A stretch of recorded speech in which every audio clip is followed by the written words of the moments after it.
할렐루야. 자, 오늘의 말씀 보겠습니다. 오늘의 말씀은 마태복음 5장. 마태복음 5장. 우리 계속 산상수훈 팔복에 대해서 나누고 있습니다. 마태복음 5장 8절에서 9절까지 다 같이 봉독하도록 하겠습니다. 마태복음 5장 8절에서 9절입니다. 우리 다 같이 봉독하도록 하겠습니다. 마음이 청결한 자는 복이 있나니 그들이 하나님을 볼 것이며 화평하게 하는 자는 복이 있나니 그들의 하나님의 아들이라 일컬음을 받을 것이며. 아멘. 자, 우리 이제 마태복음 5장 말씀 8복에 대해서 계속 말씀을 나누고 있는데요. 제가 잠깐 다른 얘기를 좀 하도록 하겠습니다. 제가 계속 3일 금식을 하고 있잖아요. 그래서 금식 기도원에서 3일 금식을 이렇게 하고 있는데 그분 원장님이 연세가 꽤 많아요. 70은 훨씬 넘으셨어요. 그런데 이제 그분 원장님 말씀을 잠깐 하자면은 그분이 지금 이제 좀 미국도 굉장히 왔다 갔다 하고 거기에도 선교관이 있고요. 그리고 또 지금 필리핀에도 선교관이 있고요. 그리고 거기가 한 2,000평 정도 된다고 그러더라고요. 거기 기도원이 있고 그리고 또 그 한쪽에 이제 신학교가 있어요. 그분이 거기에서 20년 전인가 아무튼 오래전에 이렇게 하나님이 들어가라 하셔갖고서 그때는 산골이었어요. 그래서 차도 안 다녔다고 그러더라고. 거기에 이제 그곳에 하나님의 명령 따라와서 들어와서 계속 이제 산골이죠. 뭐 거기 그때 뭐가 있었겠습니까? 뭐 산만 무성한 뭐 이런 곳이었겠죠. 거기서 이제 계속 기도의 재단을 쌓으면서 현재 그런 것 다 이뤄나가신 거예요. 그런데 왜 아이들을 뭐 돌볼 수 있었겠습니까?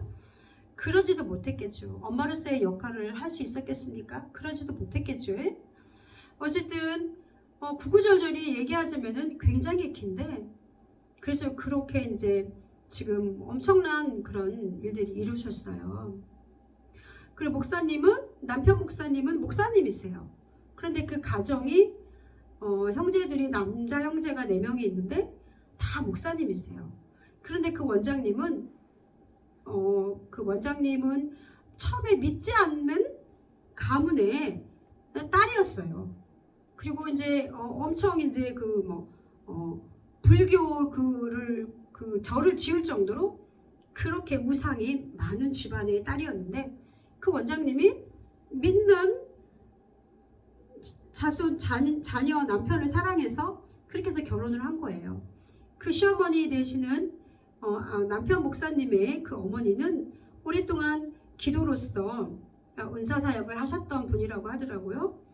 그러니까 기도의 그런 가정이었고 믿음의 가정이었죠. 그러니 그 며느리를 반대할 수밖에 없죠. 그쵸? 그럼에도 불구하고 이제 믿음의 가정으로 이제 결혼을 해서 이렇게 오게 된 거예요. 그런데 여러분들 하나님께서 그냥 쓰셨겠습니까? 처음에는 남편도 사업을 하다가 목회자가 됐는데 그래 이제 하다 보니까 이제 은혜 받고서 이제 예수를 믿게 되었지만 그 삶이 그래도 형통했겠습니까? 그렇게 산속으로 들어가서 그것을 돌덩이 같은 그 땅을 개간하고 그리고 기도원을 세우기까지 얼마나 많은 우여곡절이 있었겠습니까? 처음에는 그 마을 사람들이 아주 그냥 난리도 아니었대요. 어느 날은 그 이장이란 사람이 삽을 들고 찾아와서 기도하고 있는데 목에다가 삽을 대고 이렇게 위협을 할 정도로 그렇게 핍박이 심했다고 하더라고요. 그래서 기도원이 설립되는 걸 또 반대해갖고 사람들이 들어오지도 못하게 진흙으로 다 쌓아놓고 그렇게 방해를 하고 엄청난 사건들이 있었다고 하더라고요. 그래서 이 원장님이 하나님께서 금식을 해라 이래서 21일 다니엘 금식을 명령하셨대요. 얼마나 그 핍박이 심했으면. 그랬을 때 그 다니엘 금식을 명령하셨을 때 이 원장님이 금식을 했죠. 그랬는데 20일째인가 되는 날 거의 뭐 저혈당으로 떨어져 가지고서 죽을 지경에 이르렀대요. 그래서 이제 죽을 것 같으니까 이제 누가 간호사 같은 사람들이 옆에 와 있긴 한데 그 사람들이 그때 되면 해줄 게 없다는 거예요. 그냥 물만 먹여주고 죽을 날만 기다리고 있었다. 기다리고 있는 거죠. 그런 상황이었죠. 그런 상황에서 이제 난 죽겠구나 라고 이렇게 판단했을 때 기운도 하나도 없고 이랬을 때 빛 가운데서 환하게 빛이 오면서 우리 주님께서 그런 말씀을 해주셨다고 하더라고요. 예수님께서 찾아오셨대요. 그리고 그런 예수님이 찾아오는 그런 강력한 체험을 하고 나서 예수님이 찾아오셔서 오직 예수밖에 없다는 거 이런 말씀들을 하시면서 예수로 살리라 이런 말씀을 하시면서 그러자 그 말씀을 듣자마자 갑자기 어디서 없던 기운이 막 솟더래요. 그러면서 새 생명을 얻고 그리고 나서 또 현재까지 이렇게 사역을 이어가고 있다 하더라고요. 그러면서 그분이 말씀하시길 나는 그때 죽었다 라고 이렇게 말씀을 하셨습니다. 여러분들, 나는 죽고 예수로 산다는 것이 어떤 것인지 저는 아직 정확히 잘 모르겠어요. 그러나 이 원장님의 그런 간증을 통해서 내 육신을 온전히 죽이고 오직 그 속에 예수 그리스도가 자리하고 있을 때 우리는 비로소 새로운 영으로 살아갈 수 있다는 거죠. 새로운 피조물이로 하나님께서 새로운 피조물이다. 너는 내 아들이라 라고 말씀하신다는 거죠. 그렇다고 뭐 우리가 다 금식을 해서 20일을 금식을 해서 죽음에 이르기까지 그렇게 해야 된다? 그건 아닙니다. 그 원장님의 간증을 통해서 우리가 예수로 산다는 게 온전히 내 안에 예수 그리스도가 살아나고 내 자신의 자아가 온전히 죽는다는 것이 정말 쉽지 않지만 그러나 우리가 예수로 살아야 함을 그 원장님을 통해서 나름대로 깨달을 수 있었습니다. 여러분, 제가 정말 금식을 하니까요, 이 배고픈 사람들이 얼마나 불쌍한지 모르겠는 거예요. 옛날에는 못 먹고 못 살았잖아요. 그런데 못 먹어 보니까 이튿날은 정말 너무너무 힘들더라고요. 3일째 되니까 좀 정신이 조금 이렇게 났는데 그런 과정이 있어요. 금식을 할 때. 그래서 제가 깨달은 게 뭐냐면 너무 감사한 거예요. 그래서 감사밖에 나올 게 없더라고요. 한 끼 우리가 먹고 사는 것조차도 우리는 감사한 거예요. 나에게 주신 그 양식이 있다는 거, 우리가 먹을 수 있다는 것이 얼마나 감사한지. 그래도 저는 3일이면 끝나잖아요. 예? 이제 3일 후에는 먹을 수 있다는 희망이 있잖아요. 하지만 언제 먹을 게 있을지 모른다는 그런 두려움과 절망 속에서 살아가는 그 가난한 사람들, 배고픈 사람들을 우리가 외면해서는 안 돼요. 저는 안 된다는 생각을 했습니다. 그리고 배고프니까 승질을 부릴 게 없어요. 혈기를 부릴 시간이 어디 있습니까? 내가 죽겠는데 화를 낼 게 어디 있어요? 내가 죽겠는데, 내가 힘든데. 그래서 금식은 어떻게 보면 자기 자신에 있는 죄악과 육적인 그런 혈기와 그리고 용서하지 못함과 그리고 아픔들을 다 죽이는 그런 과정이라고 저는 이렇게 생각합니다. 나름대로 깨달았습니다. 내가 죽어가고 내가 배고프고 내가 기운이 없는데 어떻게 할지 모르는데 용서하지 못할 사람이 없고 누가 있고 내가 그런 상황에서 혈기 부릴 그런 게 뭐가 있고요. 맞잖아요. 내가 교만할 그런 게 뭐가 있냐는 거죠. 배가 고픈데 어떻게 탐욕을 부릴 수가 있냐는 거죠. 아름다운 거, 뭐 갖고 싶은 거, 이런 것들을 어떻게 생각할 수 있냐는 거죠. 당장 그런 게 다 소용이 없더라고요. 그만큼 금식은 내 자아가 죽어져가는 그런 시간임을 깨닫고 왔습니다. 그러면서 나름대로 그렇게 20일을 금식을 하고 나서야 비로소 그 친정 집에 있던 악한 영들이 보이기 시작했대요. 그러면서 하나님께서 그 사악한 그 영들이 예수 이름 앞에 다 사라져가는 것을 사악한 영들이 얼마나 사악한 영들이 많은지 그 영들이 다 사라져가는 것을 비로소 체험할 수 있었답니다. 그리고 나서 내가 죽고 예수가 내 안에 있을 때 비로소 그 원장님이 친정 식구를 구원할 수 있었다라고 그렇게 간증을 했습니다. 여러분, 그 가정은요, 시어머니가 대단한 분이세요. 믿음의 가정이고 정말 기도의 사람이었고 그 내 아들을, 그 자녀들을 주님의 복음으로 목사를 만들고 그 가정이 온전히 예수 믿는 집안으로 거듭나기까지, 주 예수를 믿으라 그리하면 너와 내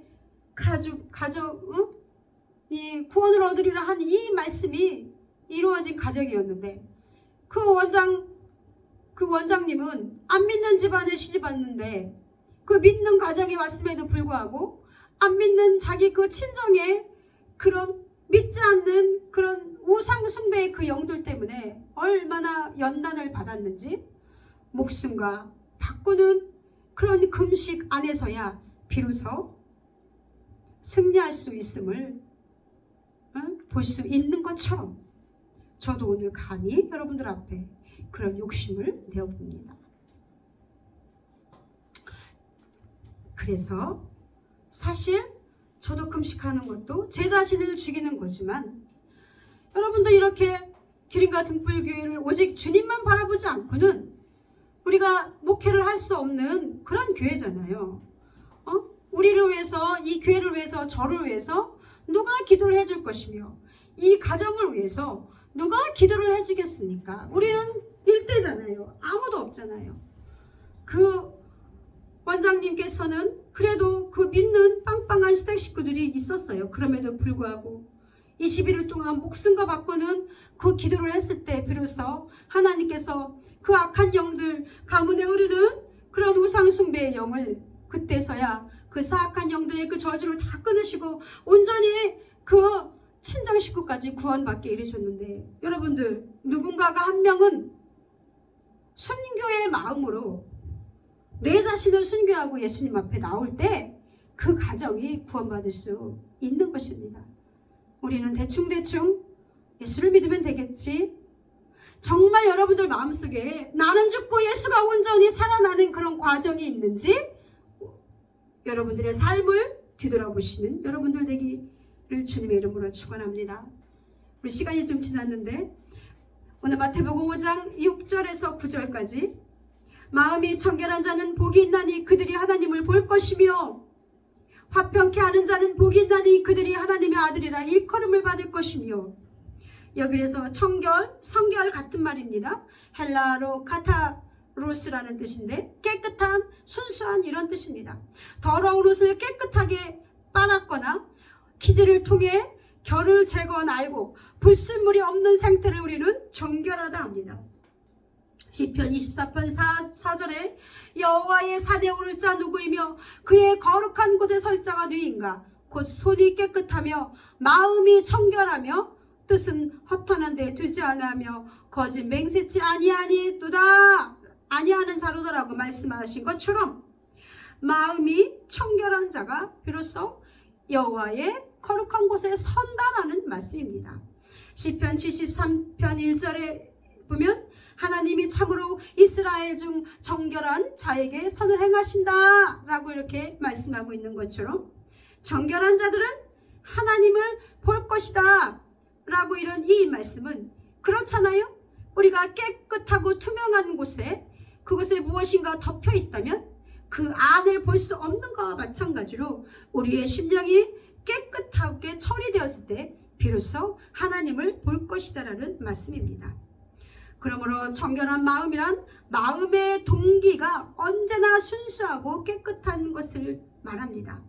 그리고 하나님과 사람 앞에서 신실하고 정직한 사람을 우리는 정결한 사람이다 라고 말하고 있는 것입니다. 우리 청결예식은 구약의 제사법과 관련이 있습니다.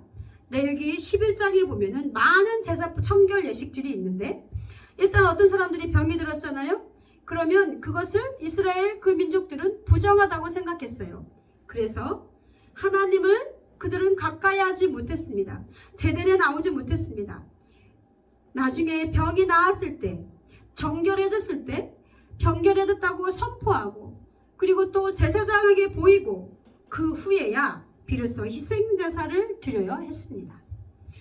만약에 시체를 가까이 했다 그러면 그것을 또 부정하다고 생각하여 손을 씻고 옷을 빨고, 내가 시체를 만진 손으로 그릇을 만졌다 그러면 그릇까지도 닦았습니다.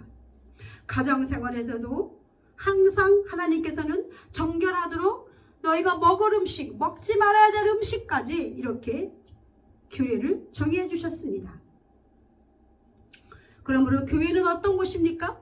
예수 그리스도의 몸이기 때문에 예수 그리스도를 믿는 그 개인뿐 아니라 공동체에 요구하시는 명령이었습니다. 거룩하지 못하고 정결하지 못한 사람들은 하나님께 가까이 나아갈 수 없는 것처럼, 우리가 물두멍에 손을 씻는 그 과정이 있었잖아요. 그렇죠? 번제를 드리기 전에 그것이 그런 과정이 있는 것처럼, 마찬가지로 세상 사람들을 향해서 너희가 정결하라 이런 것이 아닙니다. 세상 사람들을 믿는 자들에게 말씀하시는 것입니다. 교회 안으로 그리스도를 믿기로 작정하고 구원받은 성도들에게 정결할 것을 말씀하고 있는 것입니다. 베드로전서 1장 16절에는 내가 거룩하니 너희도 거룩하라.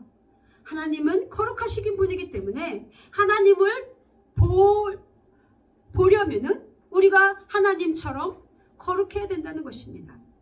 그러므로 구원받고 교회에 다니는 것이 그게 끝나는 것이 아닙니다. 그게 끝이 아닙니다. 성경책만 들고 왔다 갔다 하는 것이 끝이 아닙니다. 그동안은 죄와 연합해서 살던 깊은 내 과거의 죄의 습성, 우상 숭배의 영으로부터, 부모로부터 받았던 그 오랜 습관과 그 악한 고리를 여러분들 예수의 이름으로 끊어야 됩니다. 내가 세상으로부터 배운 그런 습관들과 버릇들을 교육이 있다면 그 사상까지도 다 십자가 앞에 못을 박는 것이 바로 정결입니다. 그러므로 하나님을 인정하는 그리스도인이라면 하나님의 심판을 항상 염두에 두기 때문에 하나님께서 늘 너를 눈동자처럼 보고 계신다는 그 마음 때문에, 그것을 알고 있기 때문에 함부로 악과 거짓을 일삼을 수는 없는 것입니다. 하나님은 우리의 마음과 중심을 보십니다. 겉으로는 내가 착하고 거룩하고 순결한 척하지만 사람들이 없는 곳에서는 죄와 가까이 있었던 바리새인들을 향해서 배칠한 무덤이라 라고 저주를 퍼부으셨던 것처럼 여러분들의 마음을 점검하시는 여러분들 되기 바랍니다. 야고보서 4장 18절에 두 마음을 품은 자들아 마음을 성결하게 하라 라고 이렇게 예수님께서 말씀하고 있습니다. 두 마음이란 하나님의 말씀에 불순종하고픈 마음이 우리에게 있다는 것입니다.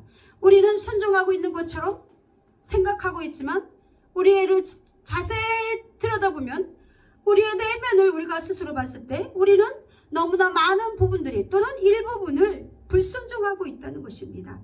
한 발은 세상에 한 발은 교회에 이렇게 두고 있는 것입니다.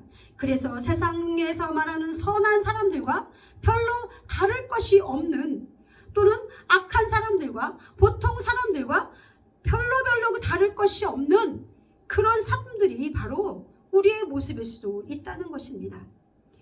교회 안에서만 거룩한 척하고 우리가 밖으로 나갔을 때 세상 사람들과 다를 것이 하나도 없다면 그것이 어찌 거룩의 모습이겠습니까? 시편 66편 18절에 내가 나의 마음에 죄악을 품었더라면 주께서 듣지 아니하시리라. 아멘. 그렇습니다. 내가 나의 마음에 죄악이 있다면 우리 주님께서는 그것을 듣지 않으시고 우리는 주를 볼 수 없습니다. 그러므로 청결한 마음을 가진 자는 청결한 생활을 할 수밖에 없습니다. 고린도후서 7장 1절에 그런즉 사랑하는 자들아, 이 약속을 가진 우리는 하나님을 두려워하는 가운데서 거룩함을 온전히 이루어 육과 영의 온갖 더러운 것에서 자신을 깨끗게 하자. 오늘이 고린도후서 7장 1절에는 뭐라 그랬어요? 육만 깨끗하게 하는 것이 아니라 육과 영의 더러운 것에서 우리를 깨끗게 하라고 말씀하고 있는 것입니다. 자, 우리가 정결케 하려면 어떻게 해야 돼요? 첫 번째, 깊은 회개의 눈물이 필요합니다. 회개는 구원에 이르게 하는 회개라고 말씀하고 있는 것처럼 회개는 굉장히 중요합니다. 네, 우리는 그러므로 회개할 필요가 있습니다.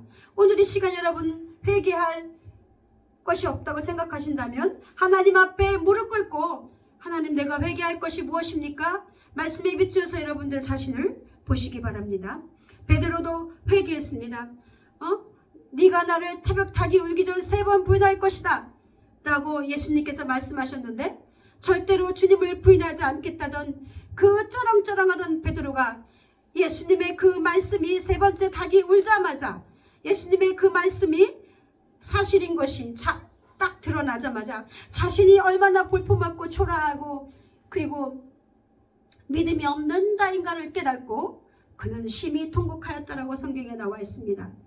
막달라 마리아, 누가복음 7장 38절에 나는 막달라 마리아는 사람들에게 죄인이라고 취급했던 막달라 마리아에게 예수님이 돌아가시기 전에 향유를 붓고 눈물로써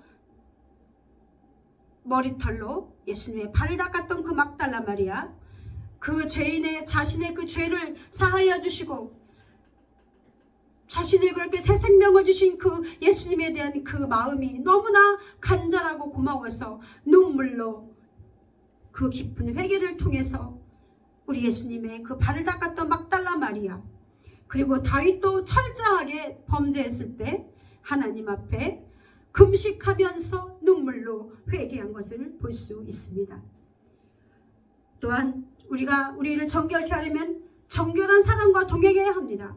잠언 13장 20절에 지혜로운 자와 동행하면 지혜를 얻고 주변을 한번 깨끗게 정리해야 됩니다.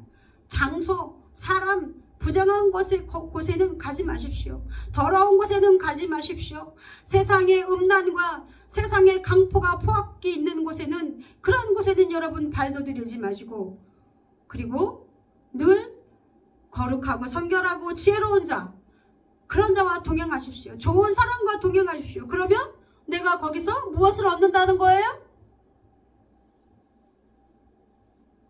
호명. 무엇을 얻는다는 거예요? 지혜로운 자와 동행하면 우리가 그 사람과 지혜를 얻을 수 있다는 것입니다. 그 사람에게 지혜를 배운다는 것입니다. 그리고 마음의 성결을 위해서 기도하고 말씀을 가까이 합니다. 말씀을 가까이 해야 하나님께서 나에게 무엇을 말씀하시는지 알고 있잖아요. 내가 무엇을 지금 죄를 짓고 있는지 나의 모습을 볼 수 있잖아요. 자, 우리 시간이 조금 지나갔지만 조금 더 하겠습니다.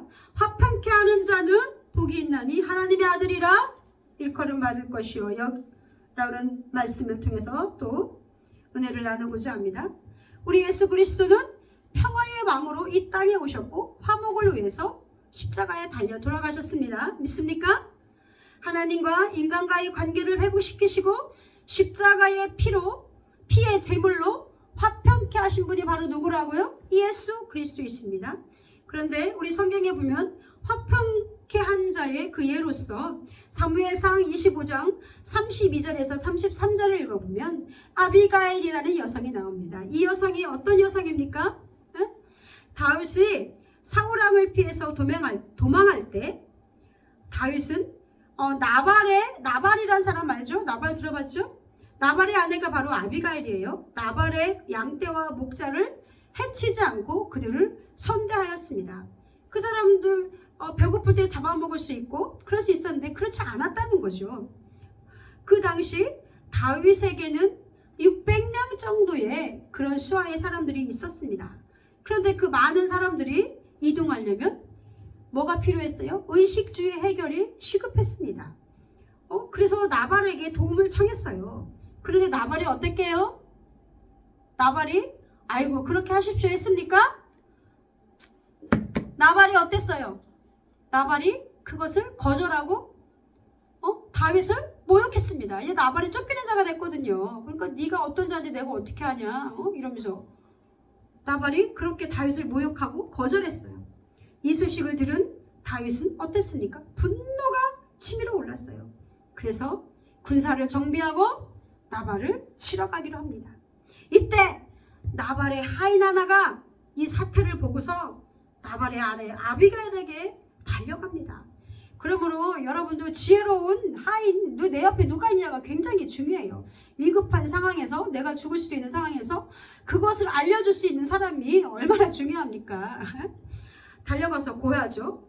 그러자 그 아내인 아비가일이 떡과 포도주 등을 가지고 다윗을 급히 만나러 갑니다. 그리고 다윗에게 엎드려서 말합니다. 절하며 말하기를 왕으로 기름 부음 받은 다윗 왕께서 이렇게 나발을 이렇게 죽이고 있는 그 종들과 그 사람들을 죽이고 나면 그러면 앞으로 왕이 되시는데 흠이 되지 않겠냐고. 그리고 하나님이 당신을 세우셨으니 당신의 생명을 보호하고 원수들은 망하게 될 것이라고 지혜롭게 말하고 달래고 이래요. 자, 이렇기 때문에 결국 다윗은 이 아비가일로 인해서 분노를 가라앉히게 돼요. 그렇잖아요. 그리고 나발은 어떻게 됩니까? 나발은 이 이야기를 듣고 나서 하나님께서 치심으로 죽게 됩니다. 이게 너무 놀랬나 봐요. 성경에 보면은 나발이 죽는 장면이 나와요. 예? 자, 그렇습니다. 아비가일 같은 사람이 여러분들 되셔야 합니다. 아비가일처럼 지혜롭게. 그러므로 화평케 하는 자는 주변을 화평하게 하고 화해하게 합니다. 그리고 또 화평케 하는 자는 어떤 자입니까? 복수를 하나님께 맡기는 사람입니다. 나발도 하나님께서 죽이셨고 사울왕도 하나님께서 때가 되면 하나님의 손으로 죽게 하셨습니다. 다윗은 자신의 손으로 원수를 갚지 않았습니다. 그러므로 여러분들 내 속에 시기와 질투와 미움과 분노가 누군가가 나에게 그것을 주고 있다면 그것을 버리시기 바랍니다. 그것을 버리고 내 마음을 누그러뜨리고 하나님께 맡기시는 여러분들 되길 주님의 이름으로 축원합니다. 로마서 12장 17절 이후에 보면 아무에게도 악을 악으로 갚지 말고 모든 사람 앞에서 선한 일을 도모하라. 할 수 있거든 너희로서는 모든 사람과 더불어 화목하라. 화목은 얼마나 중요한지 모릅니다. 대할 수만 있다면 가능하다면 모든 사람과 화목하라는 거죠. 이게 비굴하라는 뜻이 아닙니다.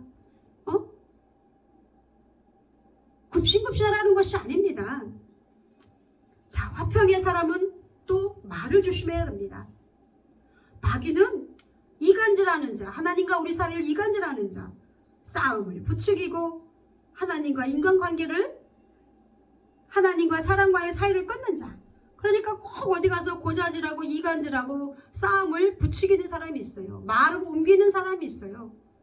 호텔을 가면 싸우는 사람이 있어요. 그 사람은 자신의 속에 마귀의 영이 있지 않는지 그것을 보셔야 됩니다.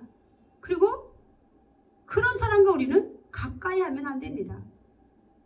그러므로 말을 아껴야 됩니다. 말을 조심해야 되는 거예요. 여러분들 알죠?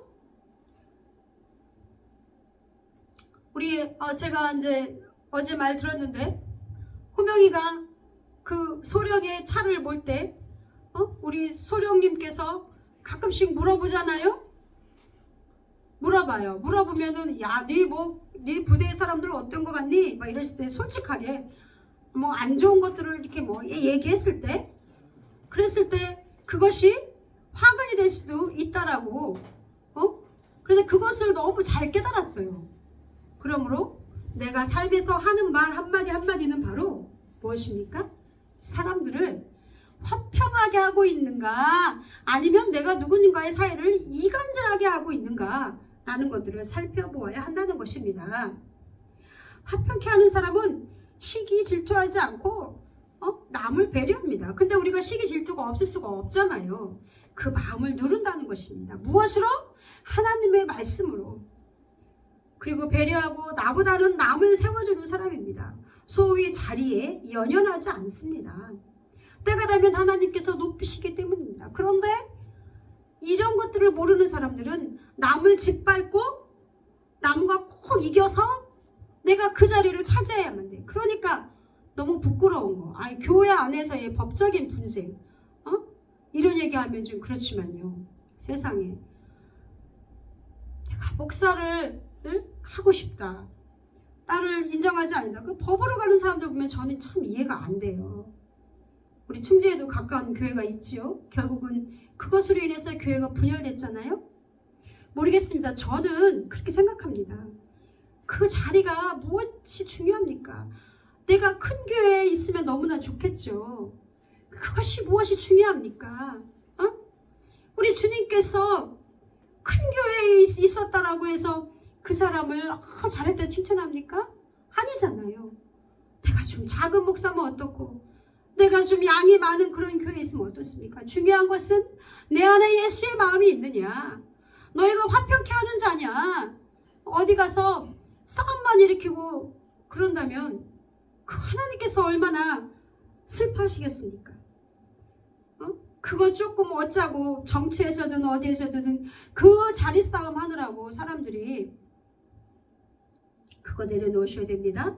그리고 화평케 하는 사람은 믿음으로 용서하는 사람입니다. 그 사람이 누구였습니까? 대표적인 사람이 요셉이었잖아요. 그죠? 그 자신을 죽이려 했던 그 형제들을 너무 힘들었죠. 얼마나 힘들었으면 울었다라고 나와 있잖아요. 그런데 그것이 하나님의 뜻인 걸 알고서 용서했습니다. 용서하는 거 쉽지 않지만 용서했습니다. 무엇으로? 믿음으로. 자, 여러분들 정리하겠습니다. 누구와 화목해야 합니까? 첫 번째, 우리는 하나님과 화목해야 합니다. 우리 그리스도인들은 예수 그리스도의 십자가의 보혈로 하나님과 화목이 이루어졌습니다. 우리 예수님이 아니면 우리는 하나님과 화목할 수 없는 그런 사람들이에요. 죄인이에요. 그런데 예수 그리스도 때문에 우리가 하나님과 화목할 수 있고, 우리의 중보자가 되신 분이, 하나님과 중보자가 되신 우리 예수님 때문에 우리가 하나님과 화평을 누릴 수 있는 것입니다. 믿으십니까? 로마서 5장 1절, 그러므로 우리가 믿음으로 의롭다 하심을 받았으니 우리 주 예수 그리스도 말미암아 화평을 누리자. 아멘. 자, 그리고 누구와 화목해야 돼요? 여러분들 자신, 나 자신과 화목해야 됩니다. 내 안에 하나님이 나를 용서하셨다는 확신, 하나님이 나를 사랑하신다는 확신, 나를 끝까지 책임져 줄 거라는 확신, 내 모습이 조금 부족해도 그대로 나를 받아주신다는 그 확신. 그러므로 여러분들 스스로를 귀히 여기고 긍정적인 자상이 필요합니다. 자존감을 높여야 됩니다. 누구 앞에서? 사람 앞에서 무조건 그런 자존심이 아니라 내가 하나님의 자녀라는 그런 자존감이 있어야 됩니다. 그랬을 때 사람 앞에 상처받지 않고, 나를 비난하고 핍박하는 사람이 있을지라도 무너지지 않고 승리할 수 있는 것입니다. 나를 구원하시고 보살펴 주신 그 예수 그리스도, 나와 함께 하시는 그 하나님께 감사할 때 비로소 우리는 내 자신을 용서하고 내 자신과 화목하게 될 수 있습니다. 그리고 세 번째, 누구와 화목해야 됩니까? 이웃과 화목해야 됩니다. 그리고 우리는 그 이웃을 하나님과 화목하게 하는 사람이 되어야 됩니다. 우리도 화목하게 됐잖아요. 그러면 그 이웃을 하나님과 화목하게 해야 됩니다. 그 뭐 해야 돼요? 전도해야 됩니다. 그리하여서 예수 그리스도의 평화의 복음을 우리가 그 예수를 믿지 않는 죄의 사슬로 얽혀 사는 그 사람들에게 그 복음을 전할 때 내 이웃 역시 예수 그리스도의 피로 지은 죄를 용서받고 성령으로 거듭나며 진정한 화평과 평안을 누릴 수 있기 때문입니다. 그러므로 오늘 말씀, 화평케 하는 자는 복이 있나니 그들이 하나님의 아들이라 일컬음을 받을 것이요. 여러분, 세상을 화평케 하는 자 되기 바랍니다. 내 이웃을 하나님과 화목케 하는 자 되기 바랍니다. 내 자신을 하나님과 화목한 자 되는 여러분들 되기 주님의 이름으로 축원합니다. 하나님의 아들이라 여김을 받을 것이라. 로마서 8장 14절에 무릇 하나님의 영으로 인도받는 사람은 곧 하나님의 아들이라. 여러분들 속에 하나님의 영이 있습니까? 여러분들의 순종함으로 하나님께 나아가고 있습니까? 하나님께 기도하고 있습니까? 그렇다면 여러분들은 바로 하나님의 아들이라 칭함을, 일컬음을 받는 것입니다. 여러분들은 하나님의 아들이라고 하나님께서 인정하시는 것입니다. 아멘. 자, 오늘 이 말씀을 통해서 은혜 받는 여러분들 되기 바랍니다.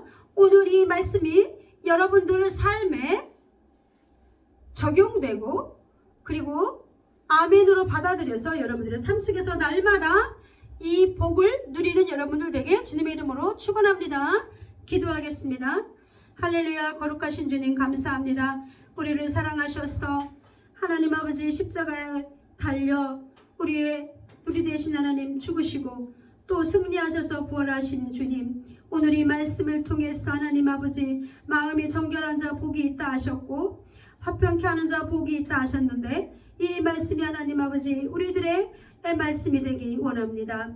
이 말씀을 아멘으로 받고 주님의 말씀을 묵상하고 아버지 그리고 살 때 하나님을 보는 자 되게 하시며 그리고 하나님의 아들이라 일컬음을 받는 저희들 되게 하여 주시옵소서. 아버지 우리의 삶 속에서 이 말씀이 깨달아지고 이루어지게 하시고